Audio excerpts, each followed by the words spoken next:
Welcome to the Kindness Project, the podcast designed to share stories of kindness and share how kindness can make positive change in our world, one small act at a time. On this episode of the Kindness Project, world's greatest detectives, Poirot, and we have part 2 of our interview with Marcus Thomlinson.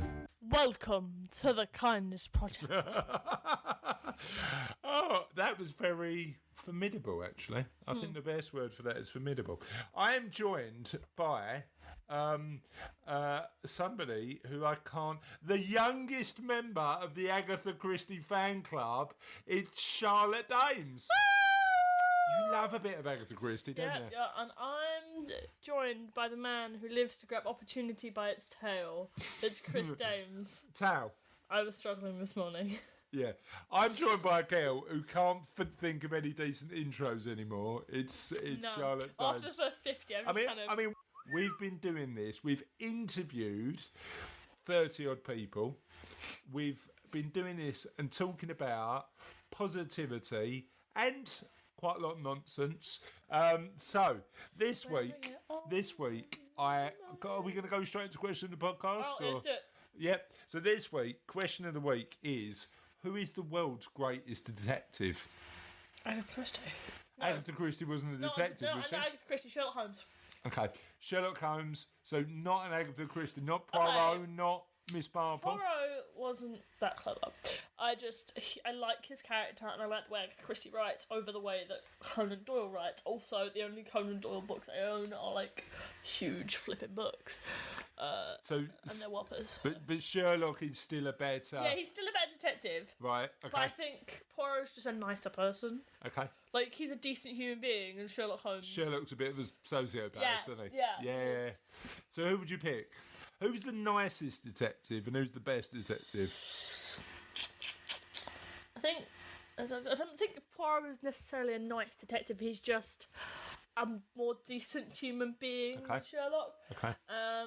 And Sherlock's not necessarily he's a bad person. He's a bad person because he just he disregards other people other than like John. But you know. Yeah. So it's definitely between Poirot and Sherlock. You're not including anybody else in that. No, I haven't read any Marples because I haven't been able to get my hands on any. Okay. I feel like my favourite Agatha Christie isn't even one that's got a detective in it. No, and then there were none. That is an amazing book, by the way. And the detective only comes in the last chapter when they're trying to figure out how all of them died, and they just think it's all. That is probably my best Agatha Christie. I haven't read that many Agatha Christies, but my favourite one is definitely. I like the murder of Roger Ackroyd because the ending. Can we we'll let our audience decide who is the world's greatest detective because I'm sure that our audience have got a few comments on that. But can we just because I'm trying really hard to get your catchphrase into every single show. 20 years in a shovel. In a show. So can I ask you I'll tell you, but you have to give me 20 years in a shovel. Can I ask you a few questions and then you just answer however you feel appropriate? You're locked in jail, but you're an innocent person. 20 years in a shovel. How would you get out? Can I ask the question first? Plead not guilty, and if they lock me up anyway, give me 20 years in a shovel. All right, okay, fine. You're in McDonald's. What item would you add to the menu? A shovel. 20 years in a shovel. 20-year matured shovel. How long does it take to build the Eiffel Tower? 20 years in a shovel. You have to pick the shovel apart and use all the bolts to. What's your mum's nickname? 20 years in a shovel. Rose. Rose. Let me think. Where would you live ideally? 20 years in a shovel. 20 years in a shovel and I'll get there. You went to a fortune teller recently. What did she say to you? 20 years in a shovel. Good, actually. Yeah. Well, no, not a fortune teller, but I had my card ready, so. Oh, no, you didn't, did you? Please tell me you didn't. You know it's all nonsense, didn't you? Yeah. Who read your cards? Who read your... I can't believe you read your card. Who read your cards? This is the first time I'm hearing this. Why are you telling me this on Facebook Live on a podcast? Who read your cards? I thank you. Who read your cards? Right. I told you last week that I was 2% Scottish, right? I shared that information with you. So what I need... I've shared the information that I have my cards read. What did the card say? You're the two of hearts. No,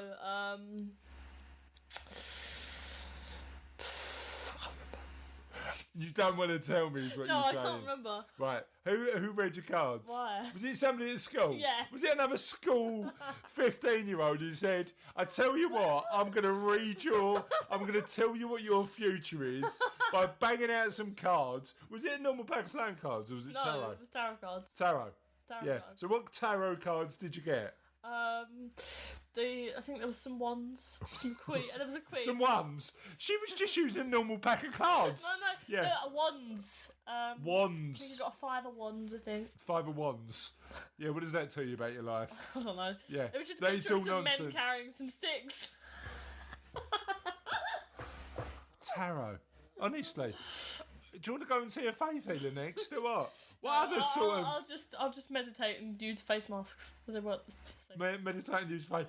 But I do not let, well, look, do what you want, but please do not take anything that somebody who's read your cards says seriously. I bet she said you're going to have 47 kids or something, didn't she? No. You know what, right? Russell, the esteemed editor of this show, once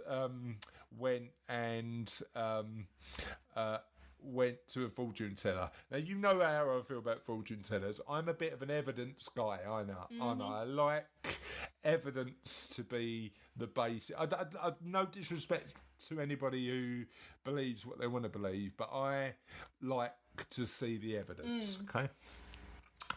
And Russell went to see a fortune teller and Russell's a big fella, okay? Russell went to see a fortune teller who said, I get the feeling that your ankles hurt, right? And I looked at him when he told me this. I went, Russ, you're 22 stone. Of course your ankles hurt. I mean, genuinely, how much of a fortune teller do you need to be to say you're a big bloke? Your legs might hurt every now and again. I just don't know. So please don't go and see a fortune teller, or if you do it as a laugh. Don't take it too seriously. World's greatest detective. That fortune teller clearly wasn't the world's greatest detective, was she? Because wouldn't have taken her too much to work that out. No. She was a decent detective, though. She did figure out. World's greatest detective. Okay. How can I get in touch with us? You do it this time. So you can get in touch with us on Twitter at holla8 at holla kindness, HOLA kindness. You can get in touch with us on Facebook on www.facebook.com/The Kindness Project. You can get in touch with us on the email holla@thekindnessproject.co.uk. And we never mentioned this, or we haven't mentioned it for a long time, but we've got personal Twitter accounts, haven't we? Oh, yeah. Yeah, we have. So I'm at Chris Dames, CHRISDAEMS, and you're at... Charlotte J. Dames. Charlotte's easy to spell. J is very, very easy to spell. It's just a J. It's not G. Whatever nonsense is out there. And Dames, DAEMS. And if you're a fortune teller or a mystic of any persuasion, please don't get in touch, because we definitely don't want to. We definitely don't want to speak to you. So, shall we get on with the show? Yes. Now we've got the second part of the interview with Marcus Thomlinson. Yes. Marcus talks about mindset quite a lot and talks about how we can be better to other people and therefore better for our own mental health. So, nice. Quite an interesting subject. Would you like to listen to the second part of the interview? And she went, no, he's the kindest, nicest bloke I've ever met in my life. And then you look at that and go, we've got this wrong, because the perception of success is having the right suit or having. I do like your suit, by the way. It's amazing. I've underdressed today, to be honest. I'm wearing a jumper and a shirt. And there's nothing wrong with taking pride in your appearance, but assuming that that's the most important stuff, as opposed to the sort of person you are and how you treat other people, is completely different. And we know this intrinsically, don't we? Because you speak to people and go, why do you love the people you love? And I've never heard because they wear lovely shirts. Yeah. Do you know what I mean? It's like, yeah. You might say someone smart, but that's not top. That might yeah. come later. Yeah. And whenever same as you, I ask people to go through what's important, what they really value. It is about the way that people treat other people. Great. That's the number one thing. Is does someone, do I believe they're nice to me, or do they have respect for me? Yeah. What they care about. Yeah. Absolutely. Yeah. And the last thing I just think this is crucial, because I think more people miss this out than anything else. It's about take time for yourself and for your body to recover. Yeah. So as part of all this, and you can go and do this from right now, it's how often do you reset your computer?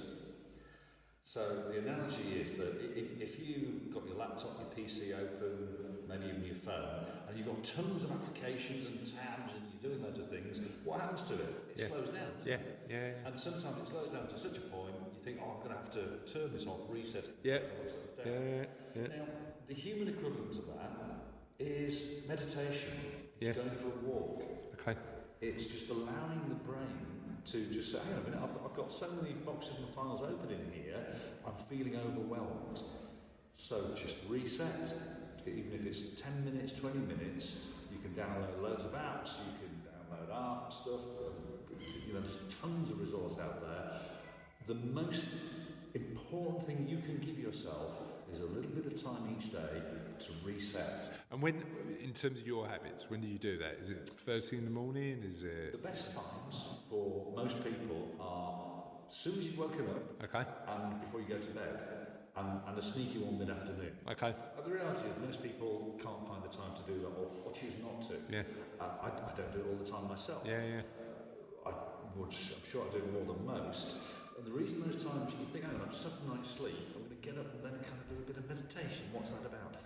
It's a different process. Okay. It's a focus of clarity. Because when we're asleep, we still don't know why we sleep as human beings. It's counterintuitive. But anyway, that's for another day. What happens when you meditate? If you have a focus to, it's not clearing your mind, because the second someone says to me, clear your mind, I think of everything.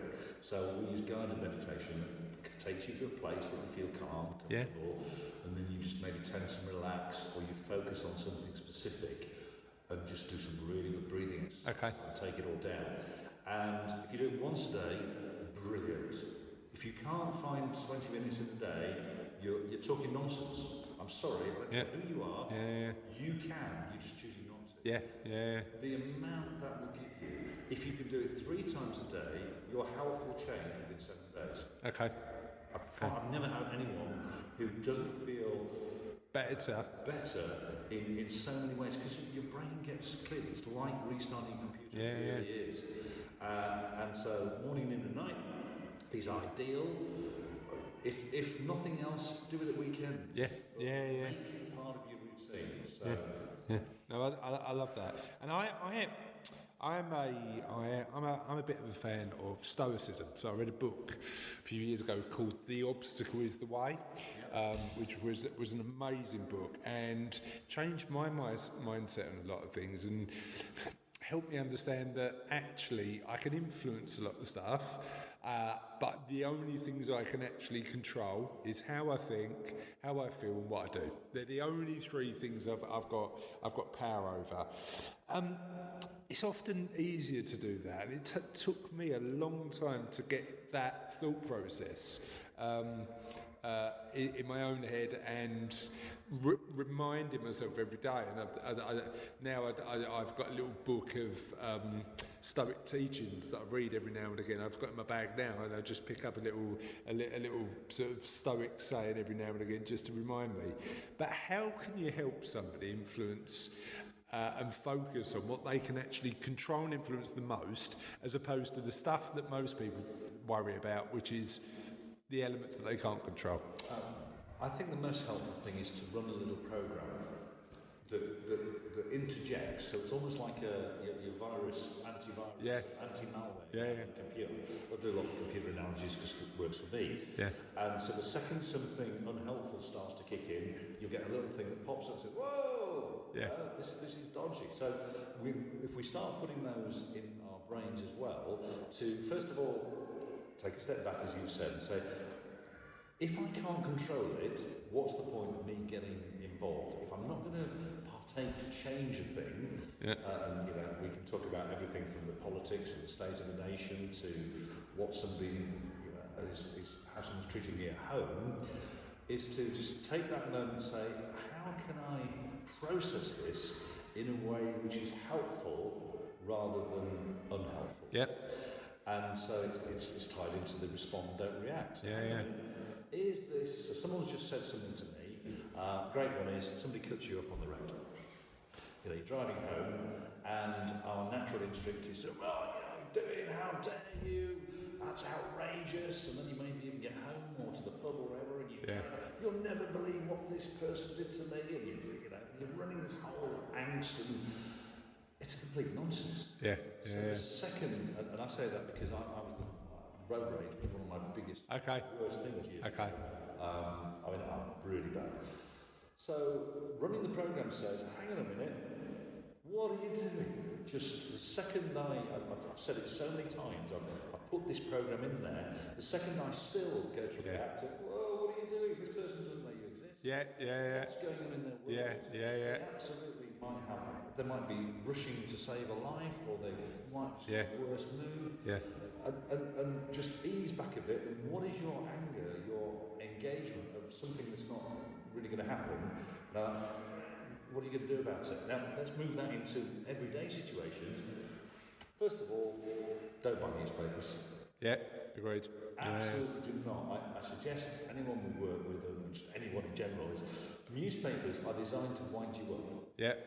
One purpose is to sell advertising and tell you untruths. And funny enough, I did a little mini interview the other day about my gran said to me, and I was remembered of it, the only thing newspapers are good for is wrapping up fish and chips. Because you will be, you'll see the headline of the newspaper you may least agree with is there to wind you up. Now, if you see a headline, if you're going to take action to that, if you're going to lobby your MP or go and lobby for something, brilliant. You're making positive change, aren't you? If you're not, which is probably 99% of the stuff that you read, just strike it. So get it out of there. The same with the news, the same with negative people. People come into your life who've always got a reason to, I'll tell you this is wrong, you don't really do that, you never guess what so-and-so did. And all of a sudden, you're taking that on board, and then just run the program, say, is this adding value to my life? Is this something I need to engage with? Well, if it's out of my control, let it flow off. I still buy the newspaper, but I only buy one paper a week, and it's normally the Eye. And the Eye have got this on Saturday where they're, and take a look at this Saturday, I'm hoping they do it, because they typically do it every Saturday, where the news on the front page is normally pretty positive. So it's like, we've made progress in cancer research, or we've done this, and I like that approach. There's another, she's on my list to interview this year, and we haven't reached out to her yet, so I might be doing it through the interview. But there's a lady who runs a newspaper that's just about positive news. But the challenge she's got is, actually, it's not particularly commercial, and that old model sells more, and that might be a challenge. I think it will be, because there is this thing within human nature where we think we need gossip. This is because we want diversion. So, for example, the reason many people drink too much, smoke too much, take recreational drugs, watch far too much TV, because they don't want to think about their own lives. Because they have lots of challenges in our lives. You almost use that as a diversion tactic. It's distraction, isn't it? Whereas if you can decide, I want to plan my life, I can have whatever life I want. I'm going to make some positive actions first. And it's not just for listening. You think, think positive thoughts, it'll all be lovely. It's not. No. That's nonsense. You've got to take the action, haven't you? You've got to take action as well. But the journey starts by having a plan of who you really want to be and what your life's going to be about. Yeah. Then when you found something that you want, you'll engage with it. Yeah. You'll start to take positive actions that will then add to that process. So the cutting out newspapers, it was brilliant in terms of education. When I was 14, we were asked to buy 6 newspapers and find 3 stories that were covered in all newspapers and discuss. And we were outraged as kind of 14-year-olds because they were all telling different versions of the same thing. Different perspectives. Yeah. Politics or bias. Yeah. I don't know. But it was just stunning. And every 5 years I buy papers and nothing's changed. I think that's the other challenge, and again, one of the things that I think is a bit dangerous. I agree with you about the driving thing, by the way. I think we're all heroes of our own story. Yeah. So everybody in the world has got their particular perspective on life for any particular reason, and they think they're right. And it's when you realise that person who's just cut you up has got his own worries, concerns, challenges, aspirations, hopes and dreams. You realise, well, actually, most people haven't done that on purpose. Most people have just done it because they're just busy. But the interesting thing is, we are becoming as a society more polarised, and media plays a part in that, right? Because actually you buy the Mail or whatever paper you want, it's telling you the story that confirms your already potentially life-limiting beliefs. Yeah, you kind of want to be right. Yeah. I'm talking about Brexit, but most people I've ever spoken to, nobody wants the truth. Yeah. They want to be right. People just want their version. Yeah. They want the facts that confirm. Yeah. But then, and the false facts that are being given. I mean, we're going on a different tangent. What I've seen and read in papers. So I was lucky enough by accident to sit on 2 sorts of committees. This is before the vote. Okay. And one was pro-Brexit and one was anti-Brexit. And because I didn't understand it, and I still don't, what I did, I went and sat at the first one, I wrote down a load of stuff, and I took the next one and said, tell me this is wrong. Okay. And then I took those and went back. So I just played one off against the other. It's interesting. And the truth I found out was people only wanted their version of the truth. They wanted to look, it's a bit like the internet. Yeah. Go and find out to support the information about whatever it is you really want. Now, that part of that's human nature, and I'm not going to be a hypocrite. I do the same sometimes. Yeah, of course you do. What I'm aware of, though, is that the only thing I can control is my brain and my thoughts. Yeah. Nothing else do I have any real control over. How I respond to what's going on is up to me. So whenever I feel myself going, I can't believe this and that's outrageous, I have to run that program. Let my little thing kick in. So, and again, we'll get back to the interview questions in a minute. But I'm really enjoying this conversation. I think part of leadership is having the humility to say I don't know. Yeah. And potentially nobody knows. We're all half making it up as we're going along with a limited amount of knowledge, but hopefully trying to expand that knowledge. Yeah. Do you think political leadership is different, or do you think that politicians would benefit sometimes? Because one of my small frustrations is just saying, if you don't know, just say you don't know. I don't think there's anyone in the country who would say that they really value or believe or trust politicians of any sort. I'm kind of apolitical for all sorts of reasons, because I don't trust in the institution of this country at the moment, because, as you rightly said, no one has the balls to answer a question or the tenacity to answer a question, because they might have to admit they're wrong. It's at the point that they are wrong so many times because everything is learning. Every situation is, here's a bunch of facts. Therefore, I base my opinion on those facts. Then some other facts. Then the facts change. Yeah. Therefore, at that point in time, everyone was wrong. Yeah. So the fact that politicians have been allowed, politicians and newspapers are allowed for some reason. We accept that they lie to us, and that's where things went wrong. Yeah. And I don't understand. So the politician that stands up and goes, do you know what? I based the information at the time. I was completely wrong. I should never have done that. I've changed my mind. Changed my mind. Yeah. I don't think there's anyone would go. Well, the media would. You see, this is where the media have been so vociferous that anyone, while they're good and doing well, and the media like them, it's great. The second they do one little thing, the media is all over. Yeah. I'll tell you something.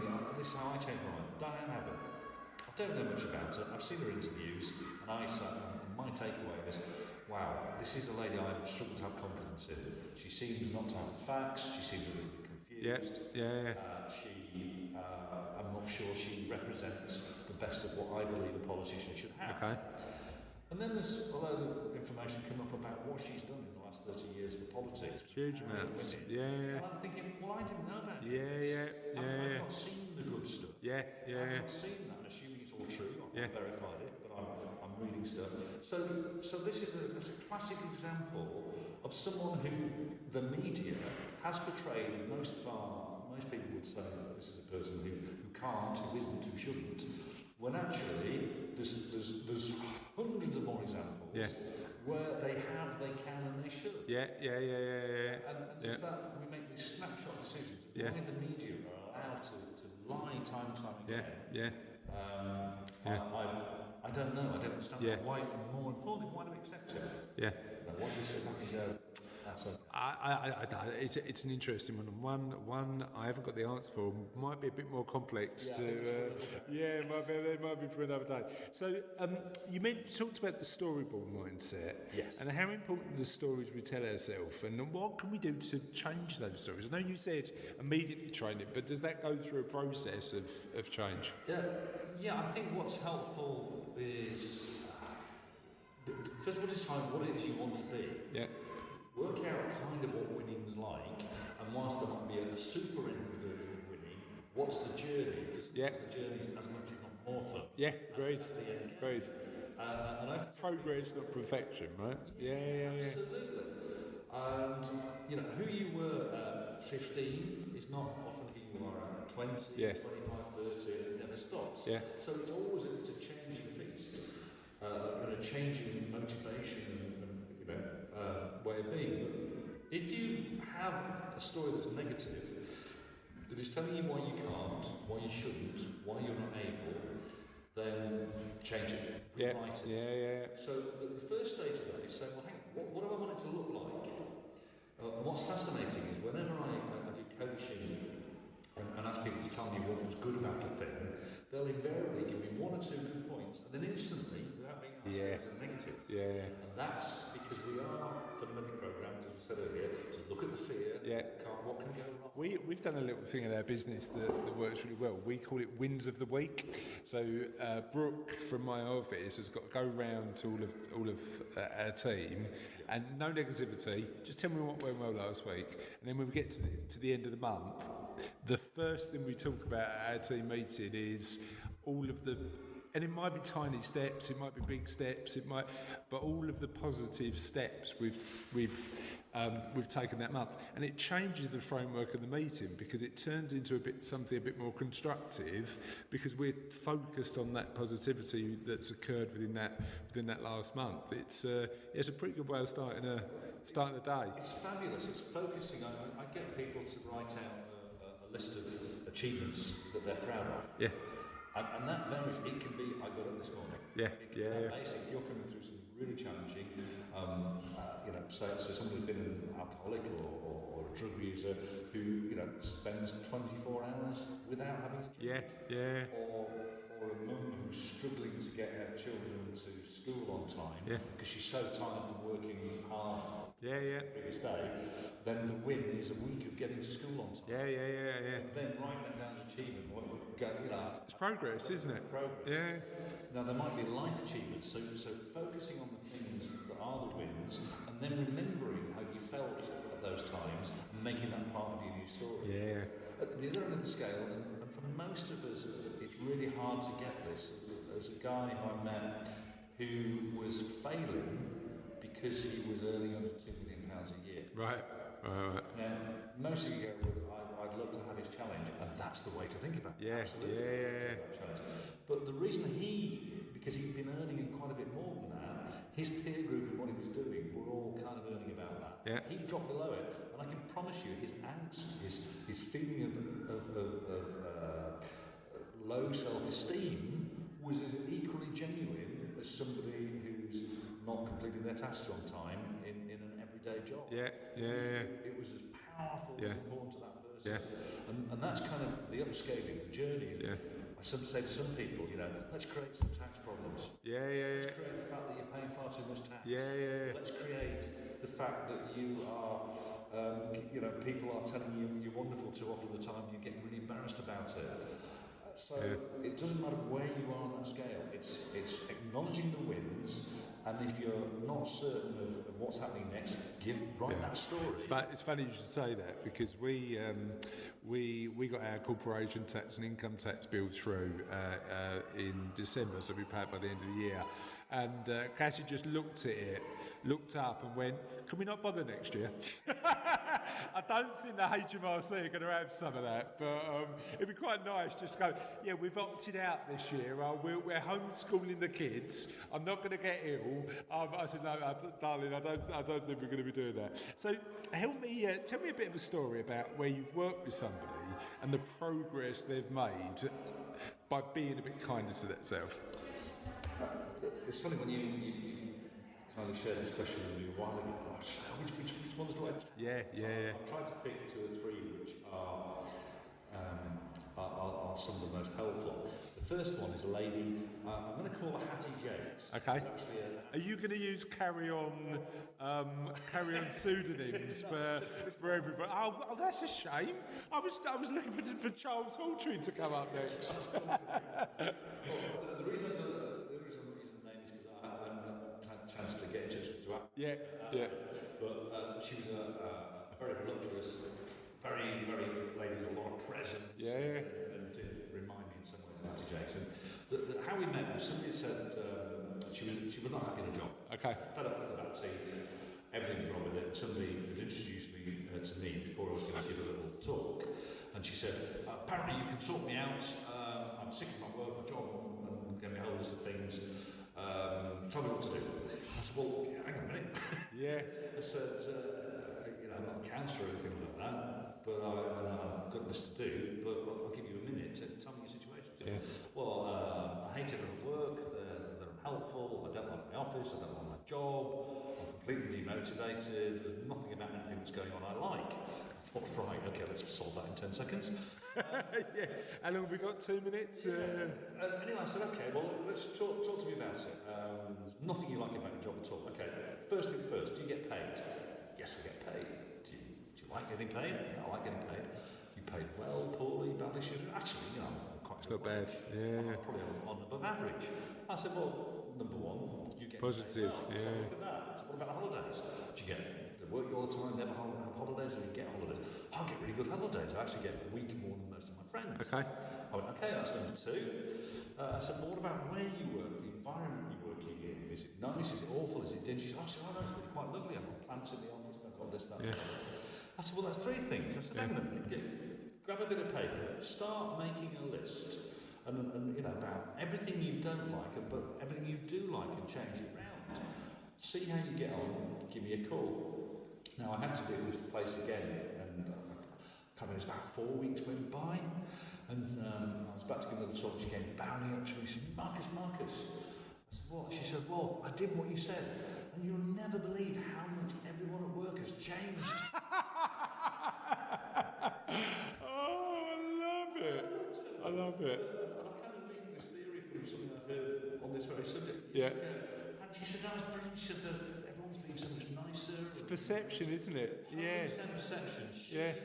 She generally changed her whole attitude to how everything was, and that sometimes is enough. Yeah. When we talk about this change, you don't have to go through some sort of epiphany. It's just going, I'll change that instantly. Yeah. And she was one of my favourite wins. Another one was practical from, again, it's perception. I was working with a lady called Karen Bernard, and we actually did some work together now. And she was wanting to grow a business from a certain amount of turnover, I think it was about 200 to 250. She had a very small team, and she was limiting beliefs. She asked them, she said, I can talk about this. She didn't always have the most positive thing in mind. We worked together. The one thing I talked to her about, as a any class, about the power of referrals. You know this in financial services. We live on positive referrals. And for some reason, her and her partner were business partner were really resistant to this. Okay. And we had to reframe initially why she felt it was like, you don't go and ask for business, or can't go and ask my clients for that.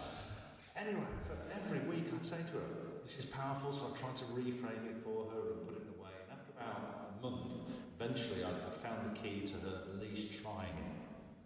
So it was great. About 3 or 4 days into the week, and I won't use the words she used, we have very direct conversation. She rang me and went, you so-and-so, why didn't you get me to do this before? I said, well, I've been trying for weeks. She went, yeah, you should have tried harder. I said, what's happened? She went, picked up 2 new clients this week, 53 grand in the business. Yeah. 1 week. So she hit her target for growth in the year. It was purely a perception thing. Yeah. And that happens so often. If you reframe what we're doing, it helps. And one of the simplest and easiest, call this guy Bob the Builder. Again, I couldn't get hold of him in time for today.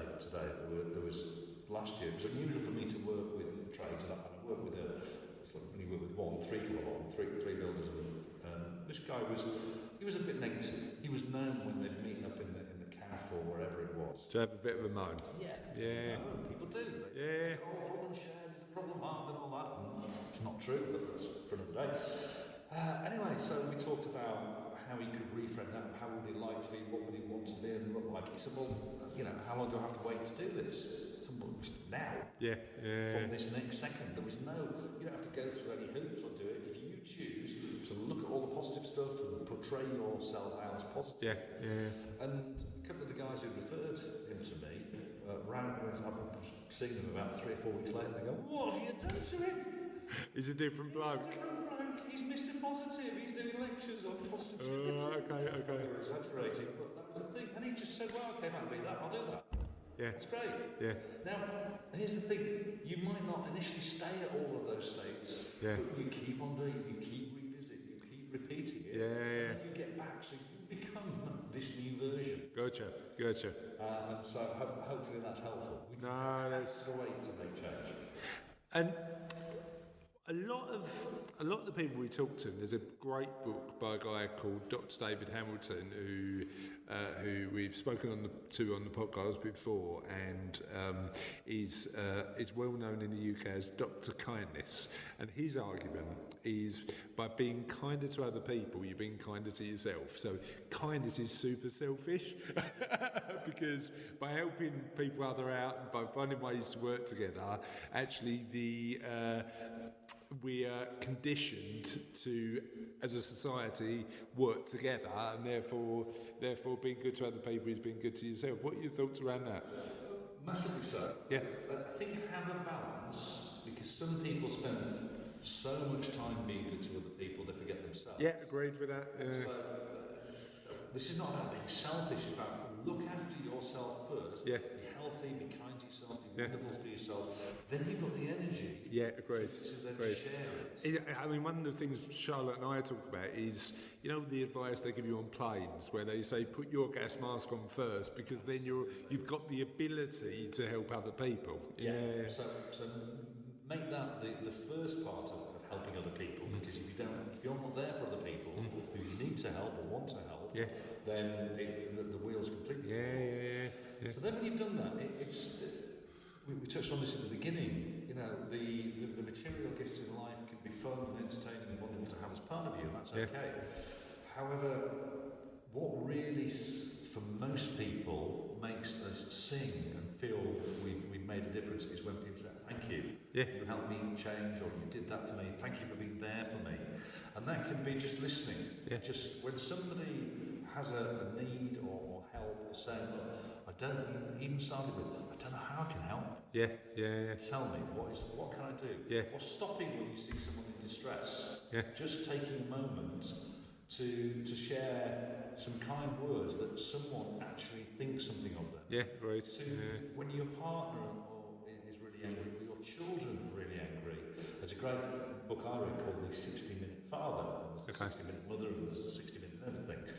And it said that when your children are saying, Dad, what's this, what's that? And your instinct is, because you have a hard day and you've been busy, to go, just go and watch telly or sit down, or I'm too busy, go and do something else. Yeah. If you just take a deep breath and think, hang on a minute, either I really want to tell you all about that, I need to spend 5 minutes on this thing, and then I'm going to come and talk to you, and make sure you do. Yeah. Or stop for that minute and say, because it's a so-and-so, I'm money, and this is why that's that. Yeah. And do you know what? They go. Yeah. But the real payoff is when they're maybe 13, 14, 15, and they really need to listen to you, they might just take that time. Yeah. It's about sowing the seeds, isn't it? So the kindness to other people is, I'm a massive believer in karma. Yeah. I believe in paying it forward. Yeah. And so when you go out of the way to return something, to do the right thing, that is ultimately you being kind to yourself as well. I agree. To other people. So we're gonna conclude the interview now, and what we normally do is conclude the interview with some of the questions we ask on the podcast, because each week we have a non-kindness related question that we ask our audience, and they just throw loads of really interesting stuff to us. So we'll do a bit of a quick fire round in terms of the questions we normally ask. If you could be any character from one of your favourite books, who would you choose? Winnie the Pooh. Okay. See, I think I'm a bit like Tigger. I think if I was picking someone from Winnie the Pooh, I'd be a bit like Tigger. Well, most people would probably say I'm like Tigger. But it was just, and the reason I say it is that somebody's been doing some really good cartoons recently about Winnie the Poohisms, which have been brought into the modern time. Okay. And it's that wonderful philosophy of just so it was almost like a Dalai Lama figure. Yeah. And it's about just looking for the positive in life completely and making sure that what you focus on is all the good. So it just, for some reason, those images just pop. Love it. What's the most inspiring movie you've ever seen? It's a challenging one because I have many. Unfortunately, everyone talks about It's a Wonderful Life, which I have just loved. And, I watched that because of Red Dwarf. I think that, and for some reason it's the old black and white ones, things like Casablanca, which have so many nuances of the possibilities of humanity and how we treat each other. Okay. Is incredible. I am ashamed to say, and I've got friends who keep on saying to me, you need to watch it. I've never seen It's a Wonderful Life all the way through, and I don't think I've seen Casablanca all the way through as well. So I need to get some of those in my life. I think it's about what they're very, in some ways, It's a Wonderful Life is incredibly overrated and maybe it's the stories about a guy who never moves on. What I love about the messages in those, it's often about the story. Yeah. It's not about the effects and all the rest of it. It's about saying it's the look of humanity. There's so many others I probably have around. Yeah. And this was one of our best answered questions ever. Who's your favourite Muppet? It's got to be Animal. Animal's the best. Yeah. I mean, it's clear. I'm an extra. You know what Animal? I've never been a musician. One of the things on my list is learning to play piano. So I will be hopefully over the next few years. But I used to work in a lot of bars. and there was a band called Helen and Her Music, and Helen was on drums, and she looked like Animal and drummed like Animal too. She was amazing. You still go to kids because it's quite out of its time now. Yeah. If you just walk into anyone and just go, I know. you get response from I know. Well, the Muppets is back now, isn't it? Because the Muppets is like, seen it this time. yeah, it's amazing. The last one had Ricky Gervais in as the bad guy, and it's as funny as ever. The guys who write the music, or the guy who wrote the music for the two latest Muppets films, is the guy from Flight of the Conchords. Okay. So that it's just this weird sense of humour that just like, it's just brilliant. What's your favourite work of art? I like a lot of the Caravaggio stuff. Okay. It's dramatic and scary. Okay. I'm not known for my art, but funny enough, I was thinking about that last night about what would I put on the wall. I was watching IO. Okay. Yeah. I was looking at a piece of art in a museum. I can't remember what it was, I'm afraid. Yeah. But yeah, it'd have to be a really powerful, Strong. Yeah. I can't think which one. No, I really like that. What's the best piece of advice you've ever had? I'm laughing because I did a little blog with somebody the other day, and it was my grand's advice she gave to me years ago. One was about the fish and chips and what have you. Yeah. But the final one, if I use this word, it's not too strong. Do it. It's how she said it. It was don't let the bastards grind you down. Yeah. Okay. Yeah. And the truth of what she meant by that was, you think wants to rise above everything. Yeah. It's not for you to take on the opinions and the doubts and the naysayers and the negative people. Yeah. Rise above it and shine with who you are. Oh, I love it. You can have a little bit of a mild swear up on the Kindness Project. We certainly allow that. But I've just got to tell you, we had a guy called Gary who runs a charity called Product of a Postcode, and he works with disadvantaged kids in the East End, sharing his own life experiences about how he got into trouble and went through crime and what to do to potentially avoid making some of the mistakes that he did. And he's a guy in his 50s from Bow, loves a bit of a swear up. Russell, my editor, I think he broke his bleep machine trying to make sure that it was for the podcast. But it was an amazing interview.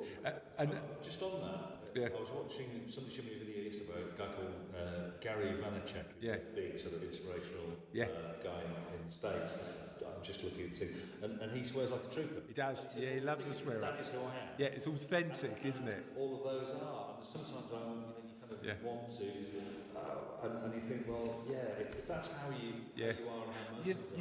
You know what? But a lot of our conversation today was about that perception and reality. Yeah. And actually, I think authenticity is important to be happy, because if you can go and experience life and you can put your head on the pillow and go, no, I didn't pretend today. Yeah. That's a really important factor. Absolutely. What's your favourite piece of trivia? Gosh. Favourite piece of trivia? One that's changed. A tomato's a fruit, not a vegetable. Yeah. Okay, we all know that. And of course the follow-on from that is wisdom, knowledge is knowing that, and wisdom's not putting in a fruit salad. Yeah. It's now a vegetable again, because it's been reclassified by the American government under tax laws. I didn't know that. So that is a really good piece of trivia. My favourite one, and again we got loads of we got loads for that particular week. My favourite one was who was the first person to use an ATM machine in the UK? I heard this recently and I can't remember. It was. And again, our younger listeners won't know who this is. It was Reg Farney from On the Buses. Wow. That's a good fact. I love that. And the last one, if you had a superpower and you were a superhero, what would your superpower be and what would your superhero name be? The superpower would be one that I have in my sleep. Okay. I can fly. I know how to fly in my sleep. Okay. And it's the weirdest thing. I fly in my dreams all the time. Okay. And it frustrates the life out of me that what I do in my dreams doesn't work. It's Yeah. incredible. So it's a bit of a self-absorbed one, but you can be anywhere and Yeah. very green. No, I like it. Yeah. You haven't got to worry about any flight tax or anything, do you? My Superman name, well, we have this spoof band name, Okay. which came from a friend of mine called Steve, where we go out as Vic Vulcan and the Quiffs of Steel. I have no idea why. Yeah. But there you go. Vic Vulcan, I like it. Vulcan. It's more of a super villain name though, Vulcan, isn't it? Vic Vulcan, but you can live with it. Yeah, exactly. A rebel, like rebel superhero. I like it. Rebel with a cause. And Marcus, where can people find out a little bit more about you? So our website is themindsetrevolution.co.uk, so that is the word the. Yeah. So, you don't need to put the www. So THE first, mindsetrevolution.co.uk. And get in touch, talk to us. We're growing our network of people. We help and put more events on to help people have remove limiting beliefs and be less stressed and smile more often. Cool. We need it now more than ever. So please visit our website, get in touch. Happy to have a chat. Amazing. Thank you, mate. Really appreciate it. I appreciate you inviting me. Thanks for having me on, Chris. Cool. So that was the second part of Marcus's interview. What did you think? Interesting. Cool. Okay. So, Tis the end! it is truly the end.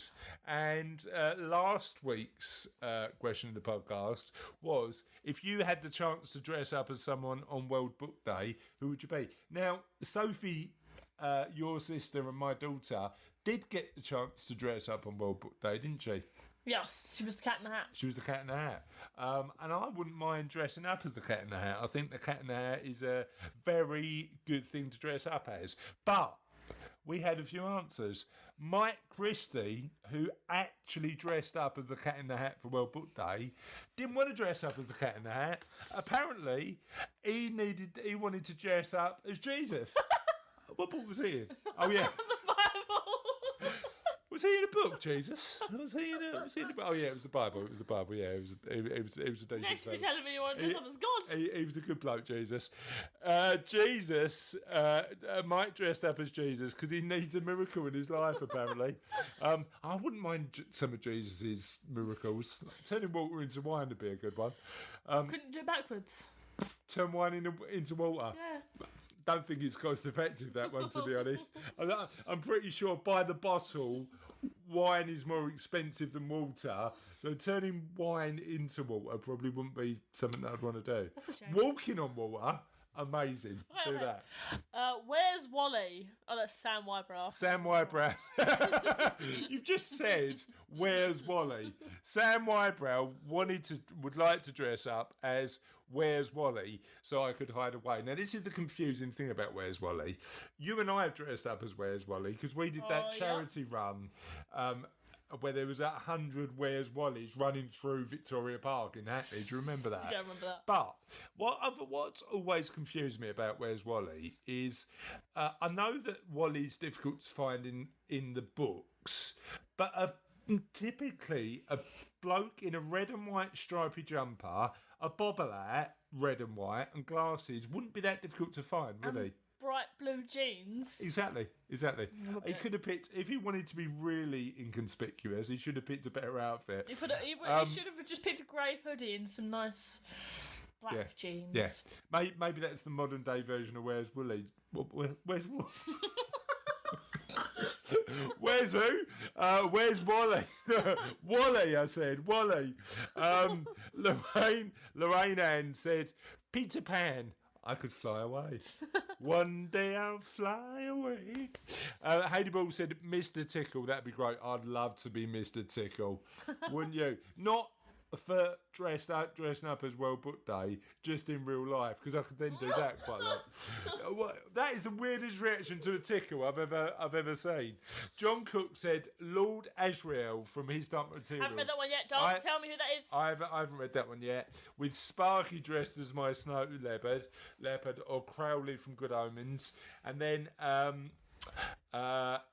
Alam Ahmed said Howard Marks, because I simply love the man. Humbleness, broad sense of thinking, and he was labelled as Mr. Nice. You know who Howard Marks is? No. He was actually a drug dealer who wrote a autobiography about his exploits.